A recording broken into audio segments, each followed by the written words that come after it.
ప్రధానమంత్రి గారిని అమిత్ షా గారిని వాళ్ళ దగ్గర ఈ ప్రస్తావన ఏమైనా వచ్చిందా? ఇట్లా ఇతర ముఖ్యమంత్రులను కలిసి కూర్చొని మాట్లాడుకోబోతున్నాం.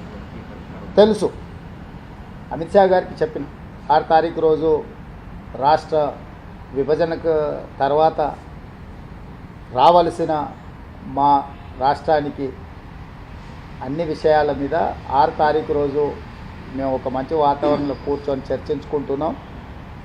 మీ సహకారం కూడా సమస్యల పరిష్కారానికి ఉండాలని అమిత్ షా గారికి చెప్పినాం. వారు స్పష్టంగా మీ సమస్యలు పరిష్కరించుకోండి, కేంద్ర ప్రభుత్వం వైపు నుంచి పూర్తి సహకారం ఉంటుందని వారు చెప్పారు. చాలా అంశాలు ఉన్నాయి, ఇంకా అది లిస్ట్ ఇస్తాను. 9th షెడ్యూల్ 10th షెడ్యూల్లో ఉన్న ప్రాపర్టీస్ కావచ్చు, ఇప్పుడు మా బట్టి విక్రమార్క గారు చెప్పినట్టు ఆ 5 గ్రామాలు భద్రాద్రి రాముడు గుడితో పాటు అక్కడ ఉండే దేవుడి మాన్యాలు ఇవన్నిటిని కూడా మన రాష్ట్రానికి సంబంధించి, అదేవిధంగా దీర్ఘకాలికంగా వాయిదా పడుతున్న నీటి పంపకాల విషయం కావచ్చు, ఇంకా ఎన్నో అంశాలు ఉన్నాయి.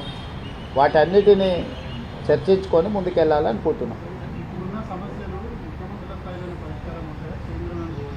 తెలియదు అసలు ముఖ్యమంత్రులు కూర్చున్నాక కదా ముఖ్యమంత్రుల స్థాయిలో పరిష్కారం అవుతాయా కావా అనేది తెలియకుండా ఎట్లా చెప్తాం. మా ఇద్దరి మధ్యలో పరిష్కారం కాగలిగినాయి. 2 రాష్ట్రాలు 2 ముఖ్యమంత్రులు కూర్చొని పరిష్కరించుకుంటారు. ఇంకేదైనా విషయంలో భిన్నాభిప్రాయాలు ఉంటే ఆర్బిట్రేటర్గా కేంద్ర ప్రభుత్వం ఉంది. కేంద్ర ప్రభుత్వం కూడా ఒకవేళ ఏదైనా విషయాలను పరిష్కరించలేకపోతే చట్ట ప్రకారంగా దానికి పరిష్కారం ఎట్లా కనుగొనాలో కనుగొంటాం ఇద్దరం కలిసి.